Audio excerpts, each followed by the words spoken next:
உயிரே உறவே தமிழே வணக்கம். ரொம்ப சந்தோஷமாக சிக்காகோவிலேருந்து உங்களோட பேசிகிட்டு இருக்கேன். என்ன சந்தோஷம்னா, நான் எங்கிருந்தாலும் நான் விரும்பும் நற்பணியை நடத்துவதற்கு என் தோழர்கள், என் தம்பிகள் இருக்கிறார்கள் என்பதை நினைக்கும் போது ரொம்ப சந்தோஷமாக இருக்குது. நான் இங்கே வேறு வேலையை வந்தாலும் நற்பணி தன் வேலை என்பதை மறக்காமல் ஞாபகம் வைத்துக்கொண்டு செயல்படும் நற்பணி மன்றத்தாருக்கு எங்கிருந்தாலும் நற்பணி செய்வோம் என்று எப்படி நார்த் அமெரிக்கன் நற்பணி மன்றத்தார் இங்கே வந்தாங்களோ, இயக்கத்தார் இங்கே வந்தாங்களோ, அது மாதிரி இன்னும் நிறைய பேர் வரணும். ஒவ்வொரு இடத்துலையும் நற்பணி இயக்கம் புதிய இயக்கமாக தோன்ற வேண்டும். எப்படி நார்த் அமெரிக்காவில் தோன்றிச்சோ அந்த மாதிரி. இப்போ எனக்கு என்ன சந்தோஷம்னா, மதுரையில் மலைச்சாமிபுரத்தில் ஒத்தக்கடை மலைச்சாமிபுரத்தில் இந்த மாதிரி ஒரு டிஜிட்டல் இதை நார்த் அமெரிக்கன் நற்பணி இயக்கமாக ஆரம்பித்து காட்டி முடிச்சுட்டாங்க. நான் அங்கே அந்த விழாவுக்கு வரும் வாய்ப்பு இல்லாமல் தள்ளி போயிட்டே இருந்துச்சு. அப்புறம் நான் கூட்டணிக்காக பிரச்சாரத்திற்கு வந்திருந்த பொழுது நம்மிடம் நாம் போய் பார்க்க வேண்டும். அதை பார்த்தபோது பெருமையாக இருந்துச்சு, இன்னும் கவலையாக இருந்துச்சு. அங்கே இருந்த பிள்ளைகள் எப்படி வாய்ப்பு இழந்து இருக்கிறார்கள், வாய்ப்பு கொடுத்தா அவங்க எப்படி மேம்படுவார்கள் என்பதெல்லாம் எனக்கு புரிந்தது. அன்றே பேசும்போது நான் சொன்னேன், நீங்கள் ஒரு லைப்ரரி கட்டுங்க, நான் ஒரு லைப்ரரி கட்டுறேன் அப்படின்னு. நமக்குள்ள நீங்கள் ஒன்று கட்டினா நானும் ஒன்று கட்டுவேன் அப்படின்னு ஒரு போட்டியை ஏற்படுத்தினேன். அந்த போட்டியை உடனே சந்திக்க வேண்டி வரும் என்று நான் நினைக்கவில்லை. மறுபடியும் நார்த் அமெரிக்கன் நற்பணி இயக்கத்தாரும் இங்கே நற்பணி இயக்கத்தாரும் சேர்ந்து அதை பிரமாமாக பண்ணியிருக்காங்க. அந்த பெருமையை உங்களுடன் பகிர்ந்து கொள்ள எனக்கு ஆசை. அதனால தான் இப்போ பேசுகிறேன் உங்கள் கூட. அருப்புக்கோட்டை கல்லூரணி கிராமத்தில் நாம் சொன்னேன் இல்லையா, அதுக்கு ஆரம்பிச்சிட்டாங்க போட்டியாக. ஒன்று அவங்க செஞ்சுருக்காங்க. ரொம்ப சந்தோஷமாக இருந்தது. முக்கியமாக கல்லூரணி மக்கள் நாங்கள் சொல்லி புரிய வைக்க வேண்டிய அவசியம் இல்லாமல், இது ஒரு தேவை, இதற்கு உதவி செய்ய யாரோ ஒரு கூட்டம் வருகிறது, அவர்களுக்கு நாம் ஆதரவு தர வேண்டும் என்று முடிவு செய்ததனால்தான் இன்று இந்த படிப்பகம் இங்கே இருக்கிறது. எங்களுக்கு முன்னால் தங்கள் தேவைகளை புரிந்து கொண்டு அவர்களுக்கு உதவத்தான் நாங்கள் வருகிறோம், நேர்மையாக வருகிறோம் என்பதை புரிந்து கொண்டு எங்களை ஆதரித்த மலைச்சாமிபுரத்துக்காரங்களுக்கும் சரி, கல்லூரிக்காரங்களுக்கும் சரி நன்றி. இன்னொரு ஊருக்கும் நன்றி சொல்ல வேண்டியிருக்கிறது. அதாவது இப்போ நீங்கள் ஒன்று பண்ணால் நான் ஒன்று பண்ணுவேன்னு சொன்னேன் இல்லையா, அந்த போட்டியின் ஆரம்பமாக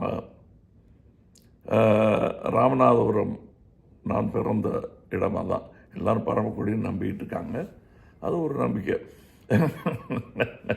ராமநாதபுரத்தில் நான் பிறந்த உருவான ராமநாதபுரம் மாவட்டத்தில் இருக்கும் பரமக்குடி வேந்தோணியில் இன்னொரு படிப்பகம் அமைத்திருக்கிறோம்.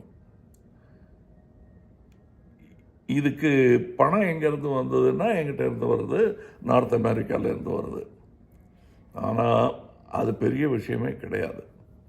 இன்றைய தேதியில் நாங்கள் செலவு பண்ண பணத்தை இன்னும் ஒரு 50 வருஷம் கழித்து கணக்கு போட்டு பார்த்தோம்னா, இதனால் விளைந்த பயனுக்கு இது செலவே இல்லை அப்படின்னு தான் தோணும். அப்படித்தான் இது இருக்கும். இதிலிருந்து புறப்பட போகும் அறிவாளிகள், அறிஞர்கள், படிப்பாளிகள் எத்தனை பேர் இருப்பாங்கன்னு சொல்ல முடியாது.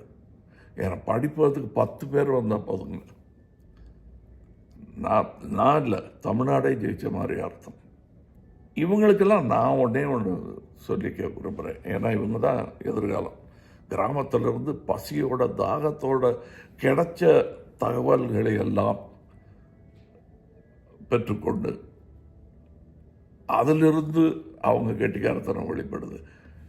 பல விஷயங்கள், ஸ்போர்ட்ஸ் ஆகட்டும், படிப்பாகட்டும், கணிதமாகட்டும், சயின்ஸ் ஆகட்டும், எங்கேயுமே அவர்களுக்கு வாய்ப்பு குறைவாக இருப்பதாகவே நான் நம்புகிறேன். முன்பு இருந்ததை விட, முன்புனா நம்மை ஆள வந்தவர்கள் ஆண்ட காலத்தில் இருந்ததை விட கம்மியாக இருக்குது. அது ஒரு விமர்சனம் தானே தவிர இதை விட மோசமாக இருந்தது என்பதுதான் உண்மை. சரி, அது ஒரு புறம் இருக்க.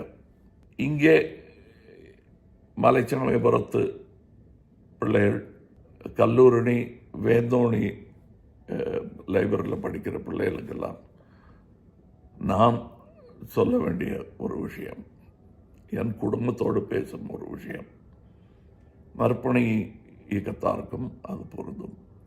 பல பேர் இன்றைக்கும் வீட்டை விற்று, சொத்தை விற்று, வயலை விற்று, மாட்டை விற்று படிக்க வர்றாங்க, படிச்சுன்றாங்க. ஆனால் வேலைக்கு போகும்போது படிப்பு டிகிரிலாம் இருக்குது தம்பி, ஆனால் நீங்கள் இந்த வேலைக்கு தகுதி இல்லை அப்படிங்கிறாங்க. பலவிதமான ஆய்வுகளுக்கு பிறகு தான் அந்த முடிவுக்கு வராங்கன்னு வச்சுக்கோங்க. அதுக்கு காரணம் என்னங்கிறது பார்க்குறோம். வெறும் கல்விங்கிறது இவங்க சொல்லிக் கொடுக்குற கல்வி மட்டுமே போதாது. உங்கள் மனமும் திறந்திருக்க வேண்டும். ஒரு திறன் மேம்பாடு நீங்கள் செய்ய வேண்டும். திறன் மேம்பாடு யார் கைவிட்டாலும், பணம் கைவிட்டாலும், பந்தம் கைவிட்டாலும் கைவிடாத ஒன்று உங்கள் திறன், நீங்கள் வளர்த்து கொண்ட திறன். அதுக்கு ஒரு சின்ன உதாரணம் நானே. அதை நீங்கள் வளர்த்து கொள்ள வேண்டும்.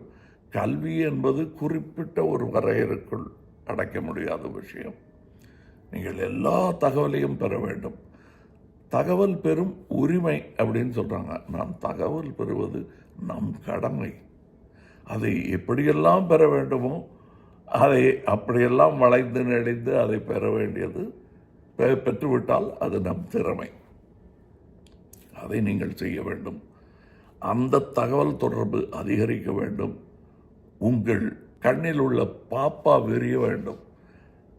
ஜன்னல்கள் எல்லாம் துறக்க வேண்டும். நீங்கள் இந்த உலகத்தில் உள்ள திறமைகளை எல்லாம் கண்டு